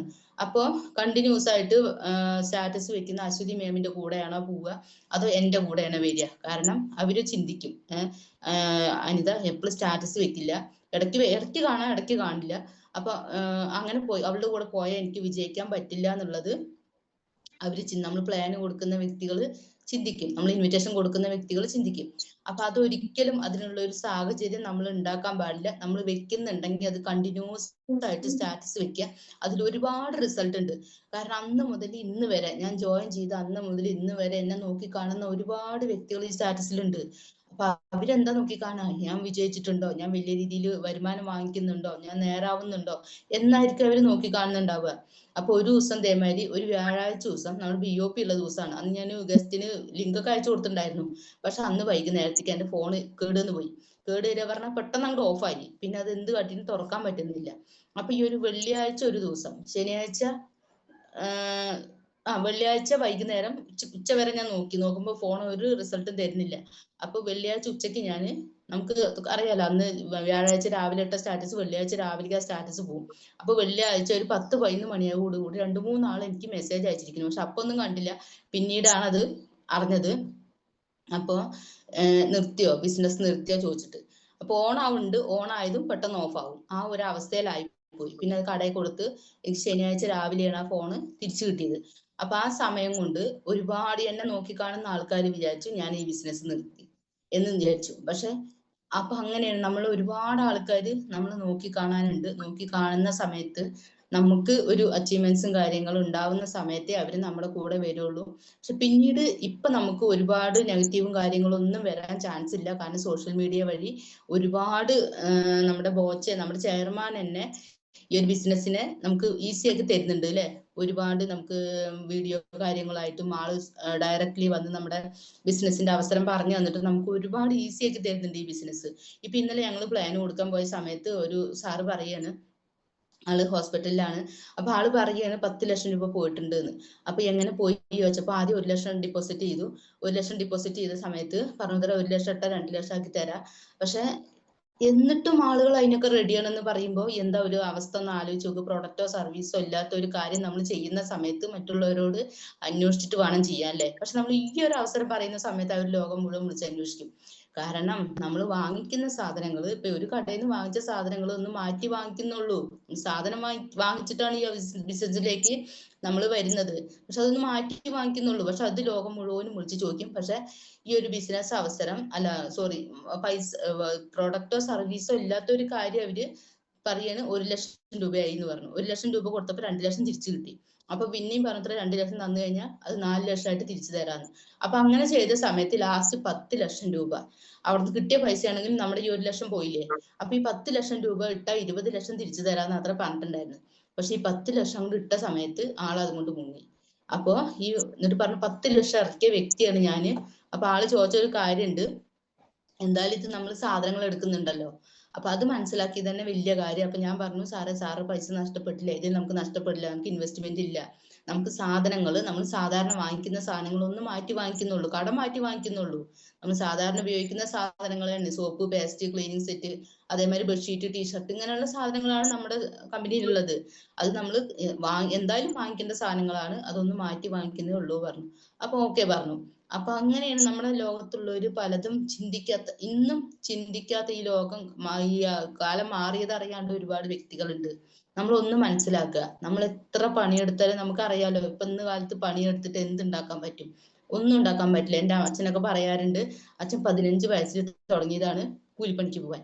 ഈ 15 വയസ്സിൽ കൂലിപ്പണിക്ക് പോയിട്ടും ആ പണി 70 വയസ്സ് വരെ അച്ഛൻ ചെയ്തിട്ടും അച്ഛൻ ഒരു ദിവസം പണിയില്ല എന്നുണ്ടെങ്കിൽ അന്ന് 10 പൈസ കയ്യിൽ എടുക്കാണ്ടാവില്ല. ഞങ്ങൾക്കൊരു നോട്ട് ബുക്കോ പേനയോ വാങ്ങണം എന്ന് പറയുന്ന സമയത്ത് അതിന് തരാൻ അച്ഛൻ്റെ കയ്യിൽ പൈസ ഉണ്ടാവില്ല. അപ്പൊ അങ്ങനെ ഉള്ള കാലഘട്ടത്തിലാണ് നമ്മൾ ജീവിക്കുന്നത്. അപ്പൊ നമുക്ക് എന്താണെങ്കിലും ഈ ഒരു ബിസിനസ് ചെയ്യുന്ന സമയത്ത് നമുക്ക് പൈസ ഇല്ല എന്ന് പറഞ്ഞ് ഒരിക്കലും മാറി നിൽക്കേണ്ട ആവശ്യമില്ല. കാരണം നമ്മൾ മറ്റുള്ളവർക്ക് ഈ ഒരു ബിസിനസ് പറഞ്ഞു കൊടുത്ത് അവർ ഈ ഒരു ബിസിനസ് ഏറ്റെടുത്ത് മുന്നോട്ട് വരുന്ന സമയത്ത് നമുക്ക് നല്ല രീതിയിൽ നമ്മളെ പോലെ മനസ്സിലാക്കുന്ന വ്യക്തികൾക്ക് കൊടുക്കണം എന്ന് മാത്രം. എല്ലാവർക്കും ഈ ഒരു ബിസിനസ് കൊടുക്കാൻ പറ്റുമോ ഇല്ല, കൊടുക്കാൻ പറ്റില്ല. കൊടുക്കാൻ പറ്റിയാൽ തന്നെ അവർ ചെയ്യണമെന്നില്ല. അഥവാ ചെയ്ത് കഴിഞ്ഞാൽ നമുക്ക് അവർക്ക് കുറച്ച് കാര്യങ്ങൾ നമ്മൾ അവരിലേക്ക് പറഞ്ഞ് മനസ്സിലാക്കി കൊടുത്ത് ഈ ഒരു ബിസിനസിന്റെ ഭാഗമാവുന്ന സമയത്ത് നമുക്ക് നല്ല രീതിയിലുള്ള വരുമാനം ഉണ്ടാക്കാനും അതേപോലെ അവർക്ക് ഉണ്ടാക്കി കൊടുക്കാനും ഈ ബിസിനസിന്റെ ബ്യൂട്ടി അതാണ്. ഇപ്പൊ നമ്മുടെ കൂടെ വരുന്ന ആളുകൾക്ക് നമുക്ക് മാത്രമല്ല, ഇപ്പൊ എന്റെ ഒരു പാർട്ട്ണറാണ് സുനിത മാം, സെയിൽസ് എക്സിക്യൂട്ടീവായി.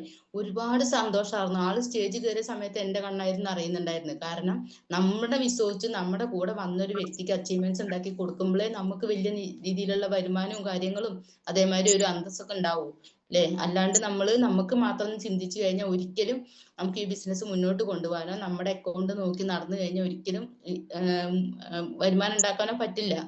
അപ്പൊ നമ്മൾ എന്താണോ പഠിച്ചത്, നമ്മൾ പഠിച്ച കാര്യങ്ങൾ നമ്മൾ മറ്റുള്ളവരിലേക്ക് പറഞ്ഞു കൊടുക്കുക. അപ്പൊ നമുക്ക് ഒരു പാർട്ട്ണറാ വന്നിട്ടുള്ളത്, നമ്മൾ ലീഡറാണ്. അപ്പൊ നമുക്ക് കിട്ടുന്ന കാര്യങ്ങൾ നമ്മൾ അവരിലേക്ക് പറഞ്ഞു കൊടുക്കുക. നമ്മൾ എന്താണോ ചെയ്തിട്ടുണ്ടായിരുന്നു. ഇപ്പൊ ഞാൻ പറഞ്ഞു സ്റ്റാറ്റസ് വെക്കാനും കൂടി അറിയാതെ വന്ന വ്യക്തിയായിരുന്നു. പക്ഷെ ഇന്ന് സ്റ്റാറ്റസ് വെക്കാനും അതേമാതിരി പോസ്റ്റർ അടിക്കാനും വാട്സപ്പിൽ എന്ത് മെസ്സേജ് വന്നാലും അതിന് റിപ്ലൈ കൊടുക്കാനും എല്ലാം ഞാൻ പഠിച്ചത് ഈ ഒരു ബിസിനസ്സിൽ വന്നിട്ടാണ്. അതേപോലെ നമുക്ക് അറിവ്, തിരിച്ചറിവ്, അങ്ങനെ ഒരുപാട് കാര്യങ്ങൾ എല്ലാം കിട്ടിയത് ഈ ഒരു ബിസിനസ്സിൽ വന്നിട്ടാണ്. എൻ്റെ മെന്റലി ഫിസിക്കലി എനിക്ക് ഒരുപാട് ചേഞ്ച് കിട്ടിയിട്ടുണ്ട് ഈ ഒരു ബിസിനസ്സിൽ വന്നിട്ട്. അതിലപ്പുറം വരുമാനം കിട്ടിയിട്ടുണ്ട്. വരുമാനത്തിൽ നിന്ന് ഒരുപാട് കാര്യങ്ങൾ, എനിക്ക് കിട്ടിയ വരുമാനത്തിൽ നിന്ന് ഒരുപാട് കാര്യങ്ങൾ എനിക്ക് ചെയ്തു കൊടുക്കാൻ, മക്കൾക്കായിക്കോട്ടെ ഹസ്ബൻഡിനായിക്കോട്ടെ ചെയ്തു കൊടുക്കാനായിട്ട് പറ്റിയിട്ടുണ്ട് എന്നുള്ളതാണ്. അപ്പൊ ഒരു ഇത് പറയാം ഞാൻ. ഇപ്പോൾ നമ്മൾ ഓണൊക്കെ വരുന്ന സമയത്ത് എനിക്ക് സത്യം പറഞ്ഞാൽ ഈ ഒരു ബിസിനസ്സിൽ വന്ന് നമുക്ക് നല്ല രീതിയിലുള്ള വരുമാനം ആവുന്നവരെ പേടിയാണ് ചോദിക്കാൻ. കാരണം നമ്മൾ വീട്ടിലിരിക്കുന്ന വ്യക്തികളാണ്. ഇപ്പൊ നമുക്ക് തുണി എടുക്കണ്ടേ അല്ലെങ്കിൽ ഓണത്തിന് സാധനങ്ങൾ വാങ്ങിക്കണ്ടേ ചോദിച്ചു കഴിഞ്ഞാൽ ചോദിക്കും നിന്റെ കയ്യിലുണ്ടോ, ഉണ്ടെങ്കിൽ പോവാ നമുക്ക് പറയും. അപ്പൊ അത് നമ്മുടെ കയ്യിൽ ഇല്ലാത്തതിന്റെ പേരിൽ നമുക്കത് ഒരിക്കലും നമുക്ക് ചോദിക്കാനായിട്ട് പറ്റില്ല അല്ലെ. ഇപ്പൊ മക്കൾക്ക് ഒരു ഇപ്പോ ഇപ്രാവശ്യം ഓണത്തിന് എനിക്ക് ഒരാഴ്ച മുന്നേ നമ്മുടെ വീട്ടിലേക്കുള്ള സാധനങ്ങളും അതേപോലെ നമ്മുടെ വീട്ടിലുള്ളവർക്ക് ഡ്രസ്സും എടുക്കാനായിട്ട് പറ്റി എന്നുള്ളതാണ്. അപ്പൊ അത് വലിയൊരു NSTM ആയൊരു ഫീലായിരുന്നു എനിക്ക്. എന്റെ അക്കൗണ്ടിൽ വന്ന പൈസയും കൊണ്ട് എന്റെ ഫാമിലിക്ക് വേണ്ട ഡ്രസ്സ് ആയിക്കോട്ടെ, അത് ഇവിടെ നിന്നല്ല മണ്ണാർക്കാട് പോയിട്ടാണ് ഞാൻ എടുത്തിട്ടുണ്ടായിരുന്നു. അപ്പൊ അതൊക്കെ വലിയ നമ്മൾ തിരുവോണം ദിവസം അല്ല ഉത്രാടം ദിവസം തലേ ദിവസം തിരുവോണത്തിനുള്ള ഡ്രസ്സ് എടുക്കാൻ പോവാ ഉത്രാടം ദിവസമാണ്. അപ്പൊ ആ ഉത്രാടം ദിവസം തുണി പോയി, അതും നമുക്കൊന്നും എടുക്കില്ല, മക്കൾക്ക് എടുത്തു കഴിഞ്ഞാൽ ബാക്കി ഉണ്ടെങ്കിൽ ഒരു നൈറ്റിയിലോ ഒതുക്കും. ഒരു നൈറ്റിയിലോ അല്ലെങ്കിൽ ഒരു ടോപ്പിലോ ഒതുക്കുന്ന വ്യക്തി എനിക്ക് ഇപ്രാവശ്യം ഓണത്തിന് അഞ്ച് ജോഡി ഡ്രസ്സാണ് എനിക്ക് ഇപ്രാവശ്യം ഓണത്തിന് എടുക്കാൻ പറ്റിയത്. അപ്പൊ അത്രയ്ക്ക് രീതിക്ക് നമുക്ക് മാറാനായിട്ട് പറ്റി. കാരണം വേറെ ഒന്നുമല്ല, അത്രയും തോനെ എടുത്തത് ഞാൻ കുറച്ച് തടി കൂടിയത് കാരണം എന്റെ പഴയ ഡ്രസ്സൊന്നും എനിക്ക് കൊള്ളണില്ല. പിന്നെ കൊള്ളാത്തത് കൊണ്ടാണ് ഈ 4 ടോപ്പ് ഞാൻ എടുത്തു.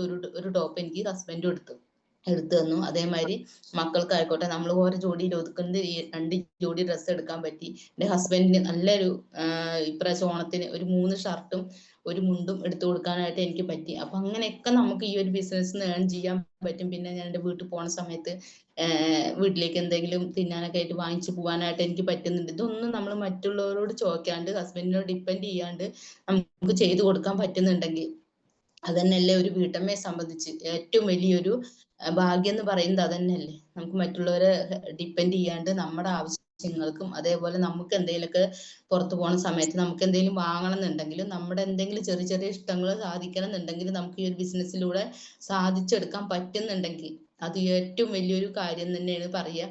നമ്മൾ ഇന്നും ആദ്യമൊക്കെ പറയുമായിരിക്കും. ഇപ്പൊ എനിക്കൊരു അനുഭവം ഉണ്ടായി. ഇവിടെ ഒരു അച്ഛനും അമ്മയും 5 ആമക്കളാണ്. അപ്പൊ ഞങ്ങൾ ആദ്യം ആള് പറയുമായിരുന്നു പണിയൊക്കെ ഒരുങ്ങി വെറുതെ വീട്ടിലിരുന്ന് മടുത്തു എനിക്ക്, ഞാൻ എന്തെങ്കിലും ചെയ്യട്ടെ ചോദിച്ചപ്പോൾ സമ്മതിക്കുന്നില്ല. അപ്പൊ ഞാൻ ഹസ്ബൻഡിനോട് പറഞ്ഞിട്ടുണ്ടായിരുന്നു എല്ലാരും തൊഴിലുറപ്പിനും കാര്യങ്ങളൊക്കെ പോകുന്നുണ്ടല്ലോ, നിങ്ങൾക്ക് തൊഴിലുറപ്പിന് വിട്ടുകൂടെ ആളിനെ വെച്ചപ്പോ 5 ആമക്കളാണ്. 5 ആമക്കളുള്ള ഒരു അമ്മ പുറത്തു പോയി പണിയെടുക്കുന്നത് മോശമാണ് പറഞ്ഞു. പക്ഷെ ഇപ്പൊ ആ പറഞ്ഞ ആളെന്നെ ഇപ്പൊ നേരെ തിരിച്ചു പറയാൻ തുടങ്ങി. കാരണം വെറുതെ വീട്ടിലിരിക്കുന്നത് എന്തെങ്കിലും ഒരു 10 രൂപ കിട്ടുമോ നോക്കിക്കൂടെ. കാരണം 5 ആമക്കളും 5 ആമക്കളുടെ കല്യാണം കഴിഞ്ഞ് 5 ആമക്കളും 5 വഴിക്ക് പോയി. 5 വഴിക്ക് പോയ സമയത്ത് എന്തെങ്കിലും ചെയ്ത് ഒരു 10 രൂപ ഉണ്ടാക്കിക്കൂടെ എന്ന് ആ പറഞ്ഞ ഹസ്ബൻഡ് തന്നെ തിരിച്ചു പറഞ്ഞു. അപ്പൊ നമ്മൾ ഒന്ന് മനസ്സിലാക്കുക, നമുക്ക് തരുമായിരിക്കും നമുക്ക് നല്ല രീതിയിൽ നമുക്ക് നമ്മുടെ മക്കളിനെയൊക്കെ നല്ല രീതിയിൽ നോക്കുമായിരിക്കും. പക്ഷെ അവരും മനുഷ്യന്മാരാണ്. അവർക്ക് എന്തെങ്കിലും ചെറിയ ബുദ്ധിമുട്ട് വരിക, അല്ലെങ്കിൽ പുറത്ത് പോയി പണിയെടുക്കാൻ പറ്റാത്ത ഒരവസ്ഥ വരിക ചെയ്യുന്ന സമയത്ത് അവര് ഈ പറയുന്നത് തിരിച്ചു പറയും. കാരണം ചെറിയ കുട്ടികളാവുന്ന സമയത്ത് നമുക്ക് ഒരിക്കലും പുറത്ത് പോകാൻ പറ്റില്ല. നമുക്ക് പുറത്ത് പോയി ഒരു വർക്ക് ചെയ്യാൻ പറ്റില്ല എന്നൊക്കെ ശരിയായിരിക്കും. അതുകൊണ്ടായിരിക്കാം അവരൊന്നും ചെയ്യണ്ട, വെറുതെ ഇരുന്നാ മതി എന്ന് പറയുന്നുണ്ടാവുക. പക്ഷെ അവരൊക്കെ ഒരുവിധം വലുതായി അവർക്ക് അവരുടേതായ കാര്യങ്ങൾ ചെയ്യാൻ തുടങ്ങിക്കഴിഞ്ഞാൽ പിന്നെ നമുക്ക് പോയിക്കൂടെ? എന്തായാലും നമ്മൾ വീട്ടിലത്തെ പണിയൊക്കെ ഒരുങ്ങി നമ്മൾ വെറുതെ ടിവിയും ഫോണും കണ്ട് ഇരുന്ന് സമയം കളയുന്ന ടൈം നമ്മുടെ ആ ഫോൺ ഉപയോഗിച്ച് ഒരു 10 രൂപയുടെ വരുമാനം ഉണ്ടാക്കുന്നത് എത്ര നല്ല കാര്യമാണ്. അത് നെഗറ്റീവ് പറയാനൊക്കെ ഇഷ്ടംമാതിരി ആൾക്കാർ നമുക്കുണ്ടാവും. കാരണം നമ്മുടെ വീട്ടിലുള്ളവരായിക്കോട്ടെ പുറത്തുള്ളവരായിക്കോട്ടെ ഇഷ്ടം പോലെ ഉണ്ടാവും. പക്ഷെ നമുക്ക് നെഗറ്റീവ് പറയുന്ന ആൾക്കാരൊന്നും നമുക്കൊരു 10 രൂപയുടെ ആവശ്യം വരുന്ന സമയത്ത് അവര് നമ്മളെ സഹായിക്കില്ല എന്നുള്ളതാണ് സത്യം.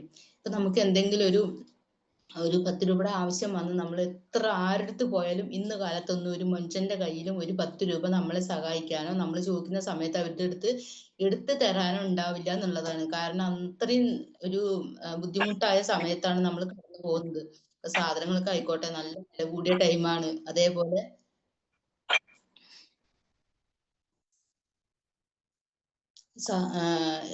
സാധനങ്ങൾക്ക് ആയിക്കോട്ടെ നല്ല വില കൂടിയ ടൈമാണ്. അപ്പൊ നമ്മുടെ എന്തിനും നമുക്ക് ഒരു ഹോസ്പിറ്റൽ കേസ് വന്നു കഴിഞ്ഞാൽ നമുക്ക് ഒരു ചെറിയൊരു പനി വന്നിട്ട് നമ്മൾ ഹോസ്പിറ്റലിൽ പോയാൽ കൂടി 1000 രൂപ 2000 രൂപ അല്ലാണ്ട് നമുക്ക് ഒരിക്കലും ഒരു പനിക്ക് പോലും ഒരു ഹോസ്പിറ്റലിൽ പോയി തിരിച്ചു വരാൻ പറ്റില്ല. അത്രയും കാലഘട്ടം നമ്മുടെ മാറിക്കഴിഞ്ഞു. അപ്പൊ നമ്മളൊന്ന് ചിന്തിക്കുക, നമുക്ക് കിട്ടിയ ഒരു ബിസിനസ് എത്രത്തോളം വലുതാണെന്നുള്ളത്. ഇപ്പൊ ഞാൻ പറഞ്ഞു എനിക്ക് 32 ലക്ഷം അത്യാവശ്യമാണ്. കാരണം നമുക്ക് ഗോൾഡ് പണയത്തിലാണ്. അതേപോലെ കുട്ടികളുടെ പഠിത്തത്തിന്റെ ചെലവ്, അതേമാതിരി ഒരു പെൺകുട്ടിയുണ്ട് അവൾക്ക് വിദ്യാഭ്യാസത്തിന്റെ ചെലവ്, വിവാഹ ചെലവ്, അങ്ങനെയൊക്കെ വരുന്ന സമയത്ത് 32 ലക്ഷം വേണം. അപ്പൊ ഞാൻ എന്റെ ഹസ്ബൻഡിനോട് പറഞ്ഞു എനിക്ക് 32 ലക്ഷം ഇതൊന്ന് ഉണ്ടാക്കണം. 32 ലക്ഷം ഉണ്ടാക്കി 1 കോടി രൂപയുടെ ആ ഒരു കോടി രൂപ ഏൺ ചെയ്യാൻ പറ്റി കഴിഞ്ഞാൽ എന്നിട്ടേ ഞാൻ നിർത്തുള്ളൂ പറഞ്ഞു. അപ്പൊ ആള് പറഞ്ഞൊരു കാര്യം എന്താ വെച്ച് കഴിഞ്ഞാൽ, അപ്പൊ നിർത്തണം എന്നാണല്ലേ നിന്റെ ചിന്ത എന്ന്. അപ്പൊ ഒരിക്കലും നമ്മള് ചിന്തിക്കുന്ന പോലെയല്ല അവര് ചിന്തിക്കുന്നത്. അവരെ കൊണ്ട് പറ്റില്ല എന്നുണ്ടെങ്കിൽ അവര് പറഞ്ഞ എന്നെ കൊണ്ട് സാധിക്കില്ല. അപ്പൊ അത് നിന്നെ കൊണ്ട് സാധിക്കും. അതുകൊണ്ടാണ് ഞാൻ ഒന്നിനും എതിര് പറയാത്തതെന്ന് പറഞ്ഞു. അപ്പൊ ആദ്യം നെഗറ്റീവ് പറഞ്ഞ ആളാണ്, പിന്നെ അത് പോസിറ്റീവ് പറയാനുള്ളൊരു അവസ്ഥ ഞാൻ ഉണ്ടാക്കി എന്നുള്ളതാണ്. അതായത് നമ്മുടെ വീട്ടില് നമുക്ക് നമ്മുടെ ഫോൺ ഉപയോഗിച്ച് നമ്മുടെ വീട്ടിൽ ഇരുന്ന് ചെയ്യാൻ പറ്റുന്ന ഒരു വർക്ക് ആയതുകൊണ്ട് 7am ആയിക്കോട്ടെ BOP ആയിക്കോട്ടെ നമ്മൾ കേൾക്കുന്നേക്കാൾ കൂടുതൽ അവർക്ക് കേൾക്കുന്ന രീതിക്ക് നമ്മളത് റെഡിയാക്കി വെക്കുക എന്നുള്ളതാണ്. ഞാൻ കൂടുതൽ ചെയ്ത കാര്യം അതാണ്. ഇപ്പൊ നല്ല സെഷനൊക്കെ കിട്ടുന്ന സമയത്ത് മിക്കവാറും ആള് അടുക്കളയിൽ തന്നെ ഉണ്ടാവും. അപ്പൊ അടുക്കളയിൽ വരുന്ന സമയത്ത് ആള് കേൾക്കുന്ന രീതിക്ക് നമുക്ക് ആ ഒരു 7am വെക്കാന്നുള്ളതാണ്. അപ്പൊ ഒരു ദിവസം നമ്മുടെ 7am ഇല്ലാണ്ടാവുക, അല്ലെങ്കിൽ എന്തെങ്കിലും ഒരു ബുദ്ധിമുട്ട് വന്നു കഴിഞ്ഞാലോ, നമ്മുടെ എന്തെങ്കിലും ബുദ്ധിമുട്ട് കൊണ്ട് നമുക്കന്ന് കയറാൻ പറ്റാണ്ടായി കഴിഞ്ഞാൽ അന്ന് എന്തൊക്കെയോ ഒരു ഫീലാണ് നമുക്കും അല്ല നമ്മുടെ വീട്ടിലുള്ളവർക്കും. എനിക്ക് ചെറിയ മകളടക്കം പറയും, എന്താണ് അമ്മ അന്ന് 7am ഇല്ലേ? ഒരു ദിവസം നമ്മുടെ ലിങ്ക് കുറച്ച് ഓപ്പൺ ആവാൻ സമയം വൈകി, എന്റെ 7:15 ആയി ലിങ്ക് ഓപ്പൺ ആയപ്പോ. അപ്പൊ അവള് നീച്ചു വന്ന് പറഞ്ഞൊരു കാര്യം എന്താ വെച്ച് കഴിഞ്ഞാൽ, അമ്മ എന്താ 7am ഇല്ലേ? എന്താ അമ്മ ഒരു സുഖമില്ലാട്ട മകാക്കാണ്ട് എന്ന് പറഞ്ഞു. അപ്പൊ അതേപോലെ തന്നെ ഹസ്ബൻഡും പറഞ്ഞു, ഇന്ന് എന്താ 7am ഇല്ലേ? അത് നല്ലൊരു ഇതാണ് കേട്ടോ, രാവിലെ നേരം നല്ലൊരു മോട്ടിവേഷൻ ആണ്, നല്ലൊരു എനർജിയാണ് പറഞ്ഞു. അപ്പൊ ഈ ബിസിനസ്സിൽ ഇല്ലാത്ത വ്യക്തികൾ അങ്ങനെ പറയാന്നുണ്ടെങ്കിൽ ഈ ബിസിനസ് ചെയ്ത നമ്മുടെ അവസ്ഥ, നമ്മളത് കേട്ടിട്ടില്ല കണ്ടിട്ടില്ല എന്നുണ്ടെങ്കിൽ നമ്മുടെ അവസ്ഥ എന്തായിരിക്കും അല്ലേ? അപ്പൊ നമുക്ക് ഈ ഒരു ബിസിനസ്സിൽ അത്യാവശ്യമാണ് ഈ ഒരു ട്രെയിനിങ് എന്നുള്ളത്. അത് നമ്മൾ കൃത്യമായിട്ട് അറ്റൻഡ് ചെയ്യുക. പിന്നെ നമുക്ക് എന്നും പറയുന്ന പ്ലാൻ അല്ലേ, എന്നും പറയുന്ന എക്സ്പീരിയൻസ് അല്ലേ പറഞ്ഞിട്ട് നമ്മൾ BOP കയറാതിരിക്കുന്ന സമയത്ത് എന്നും പറയുന്ന പ്ലാൻ അല്ല നമ്മൾ കേൾക്കുന്നത്. കാരണം ഞാൻ ഈ ഒരു പ്ലാന് എഴുതി പഠിച്ച കാര്യമല്ല. ഇപ്പൊ ഞങ്ങൾ ഇന്നലെ 2 പേർക്ക് പ്ലാൻ കൊടുത്തിട്ടുണ്ടായിരുന്നു. അപ്പൊ ഒരാൾക്ക് പ്ലാൻ കൊടുത്ത സമയത്ത് ആൾക്ക് കുറച്ച് കേൾക്കാൻ ടൈമുള്ള ആളാണ്. അപ്പൊ ആൾക്ക് ഡീറ്റെയിൽ ആയിട്ട് പറഞ്ഞു കൊടുക്കാൻ പറ്റി. പിന്നെ ഒരു ഭാഗത്ത് പോയ സമയത്ത് അവിടെ പ്ലാൻ കേൾക്കാൻ ടൈമേ ഇല്ലാത്ത ഒരു വ്യക്തിയായിരുന്നു.